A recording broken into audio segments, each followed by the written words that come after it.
నమస్తే అండి రామారావు గారు. నమస్తే. రామారావు గారు, బుగ్గన రాజేంద్రనాథ్ 3 రాజధానులకి సంబంధించి ఒక పదునైన మాట మాట్లాడారు.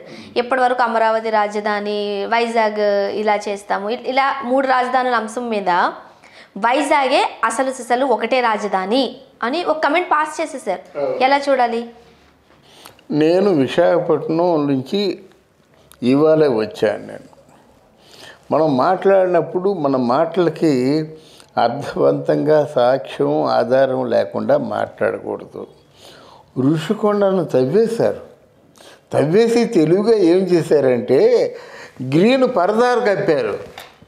చరిత్రలో ఎక్కడైనా ఉందా? ఋషికొండను తవ్వేసి ఆ గ్రీన్ పరదాలు కప్పారన్నమాట, ఎవరికి కనిపించకుండా. అది స్పష్టంగా కనిపిస్తుంది అన్నమాట. ఇది ఎర్రంచు పచ్చచీర అంటే ఎలాగుంటుందో ఆ ఎర్రంచు పచ్చచీరలా కనబడుతున్నాయి ఆ ఋషికొండ.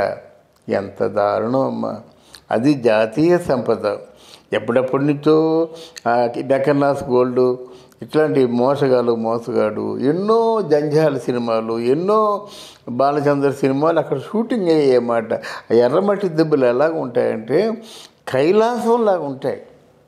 కైలాసంలోకి మనం ప్రవేశించినట్టుగా ఉంటాయి. ఇక కార్తీక మాసం వచ్చినట్టయితే మొత్తం భీమునిపట్నం, తగరపోరస, ఈ విశాఖపట్నం పరిసర ప్రాంతాలంతా కూడా వచ్చి వనభోజనాలు తింటారన్నమాట. తీయటి గాలి. తర్వాత అక్కడ కిరటాలు మామూలుగా మన్నుతున్న పాములాగా కిందకుండు 20 అడుగులు ఎగురుతుంటాయి అన్నమాట కిరటాలు. చాలా బాగా ఎంజాయ్ చేయొచ్చు అన్నమాట. మనకి అమెరికా నుంచి కానీ, జర్మనీ నుంచి కానీ, జపాన్ నుంచి కానీ ఎవరైనా పెట్టుబడిదారులు వచ్చారంటే ఆ భీమునిపట్నం, భీమునిపట్నం బీచ్ రోడ్డు చూడగానే 1,000 కోట్లు పెట్టేస్తూ ఉంటారు.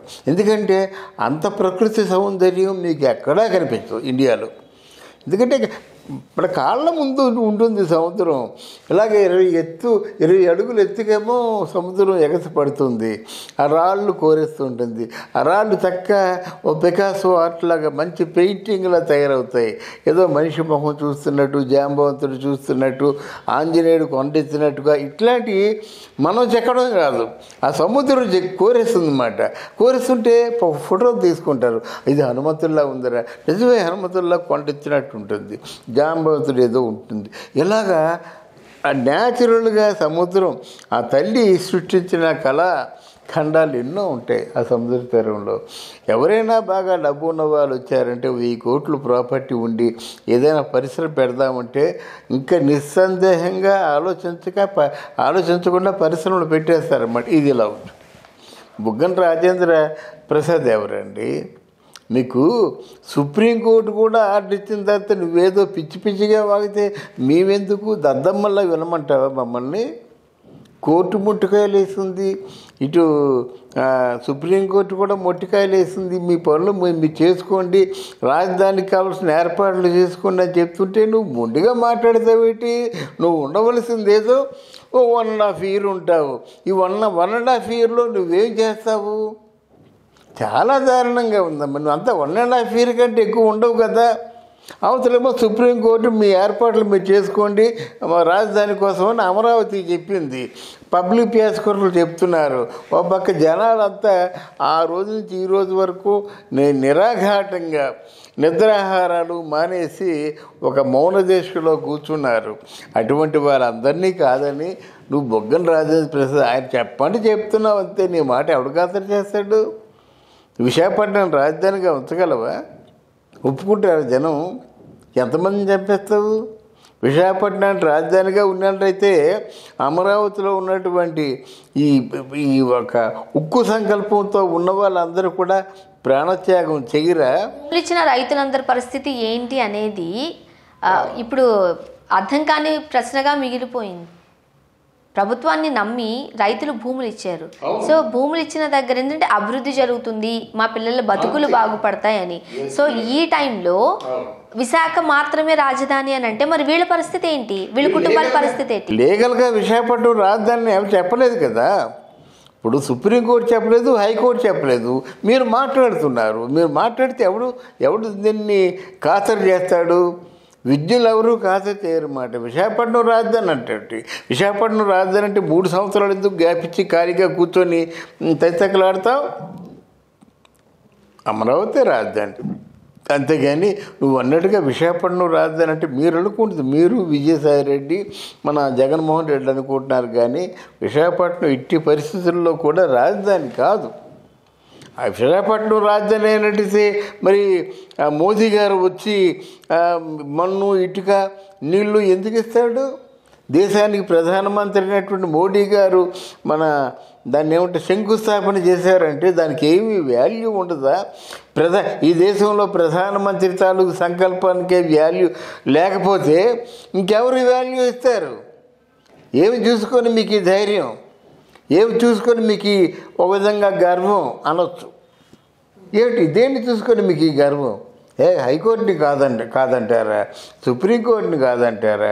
ప్రధానమంత్రిని కాదంటారా? రాజధాని పేరుతో రాజధాని చుట్టూ ఉన్న భూములను టీడీపీ వాళ్ళు కొనేసి ఒక పెద్ద రియల్ ఎస్టేట్ భూదందా చేయడం కోసం మాత్రమే అమరావతి రాజధానిగా ఉండాలని పట్టుపడుతున్నారు, కానీ ప్రజాశ్రేయస్ కొరకు కాదు అనేది వైసీపీ ప్రధాన ఆరోపణ. రైట్. భూదందా చేస్తున్నప్పుడు మీ చేతిలో పవర్ ఉంది కదా, ఒక్కొక్కరిని పూర్తిగా ప్రూవ్ చేసి సాక్ష్యాలు ఆధారాలతో జైల్లో పెట్టచ్చు కదా. ఈ కబుర్లు ఎందుకు? అదే మాట వాళ్ళు అంటున్నారు కదా, విశాఖపట్నం చుట్టూ మీరు వందలాది ఎకరాలు కొనేశారు, అందుకే మీరు రాజధాని అంటున్నారని వాళ్ళు అంటున్నారు కదా. కాదంటే వాళ్ళకి నిరూపించుకునేటువంటి అవకాశం లేదు. మీకు అలా కాదు కదా, మీ చేతిలో పవర్ ఉంది, మీ చేతిలో మెన్ ఉన్నారు, మీ చేతిలో పోలీసు ఉన్నారు, మీ చేతిలో జ్యూరీ ఉంది. మీరు ఎందుకు చేయటం లేదు? ఎందుకు వాళ్ళు జైల్లో పెట్టడం లేదు? ఎందుకు వాళ్ళు అరెస్ట్ చేయలేదు? ఎక్కడ మాటలమ్మా ఇవన్నీ? భూదందా కేసు ఇన్సైడర్ ట్రేడింగ్ జరిగిందని చెప్పారు. ఇన్సైడర్ ట్రేడింగ్లో ఏది ఒక్క భూమిని కూడా చూపించలేకపోయారే? ఏమిటి మీ తప్ప వాళ్ళు తప్ప? అదే కదా, ఇప్పుడు వీళ్ళ మీద వాళ్ళు వాళ్ళ మీద వీళ్ళు చేసుకుని మధ్యలో మమ్మల్ని గొర్రెలు చేస్తున్నారు అంటున్నారు కదా ప్రజలు. అవునమ్మా, అది నిజమేనమ్మా. ప్రజలు చాలా ఆందోళనతో ఉన్నారమ్మా. ఎందుకంటే దాన్ని నమ్ముకొని బోర్డంత డబ్బులు పెట్టి ల్యాండ్ కొనుక్కున్నారు. వాళ్ళు ఆందోళనతో ఉండరు. 33,000 ఎకరాల ల్యాండ్ ఇచ్చారంటే అక్కడ మనకి వైజ్ ఇన్వెస్ట్మెంటు దొరుకుతుందనే ఉద్దేశంతో చంద్రబాబు నాయుడు 33,000 ఎకరాల్లో ఎంత ఉంటుంది?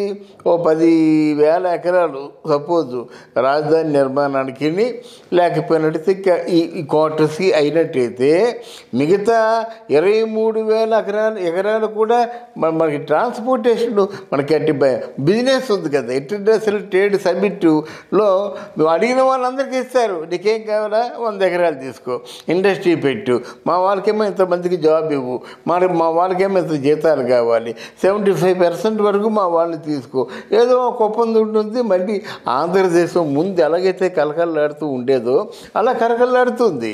మరి దానికి ఒప్పుకోవాలి కదా మీరు. ఒప్పుకోకుండా ఇన్సైడర్ ట్రేడింగ్ జరిగింది, వందలాది ఎకరాల భూములు ఉన్నాయి, కమాన్ రండి. ఎవరైతే తప్పు చేశారో వాళ్ళని నిర్మోహమాటంగా కూడా వాళ్ళని వేరెత్తి చూపించి అరెస్ట్ చేయించండి, జైల్లో పెట్టించండి. అదే కదా చెప్తుంది. మనం ఒక పక్క మాట్లాడటం లేదు, 2 పక్కల మాట్లాడుతున్నాం. ఒకవేళ నిజంగా చంద్రబాబు నాయుడే కానీ టీడీపీ వర్గం కానీ ఏదైనా పొరపాటు చేసినట్టయితే ఆ పొరపాటుని నిరూపించి జైల్లో పెట్టండి. మీకు అధికారం ఉంది కదా. ఏది లేకుండా ఇప్పుడు దొంగలు ఊళ్ళు పంచుకున్నారు అన్నట్టుగా ఉంది వ్యవహారం. మా ప్రజలకు ఒక క్లారిటీ కావాలి కదమ్మా. మీరు కావచ్చు, మన తెలుగుదేశం తరఫున ఉండటం లేదు, వైఎస్ఆర్ తరఫున ఉండటం లేదు. మాకు కావాల్సింది మిమ్మల్ని నమ్ముకొని సర్వస్వం కోల్పోయాం, మాకు మళ్ళీ బతుకుతేరు కల్పించండి, మాకు మళ్ళీ పునర్జీవితాన్ని కల్పించండి అని అంటున్నాము. వీళ్ళు తన్నుకోవడం మానేసి ప్రజల పక్షాన నిలబడి అసలు ప్రజలు ఏం కోరుకుంటున్నారు, వాళ్ళ ఉద్దేశాలు ఏంటి అనేది కనీసం వాళ్ళ మాటలకి న్యాయం జరిగేలాగా, వాళ్ళని గౌరవించేలాగా ఈ రాజకీయ పార్టీలు ప్రవర్తిస్తాయేమో వేచి చూడాల్సిన పరిస్థితి అండి. అవును, థ్యాంక్ యూ వెరీ మచ్.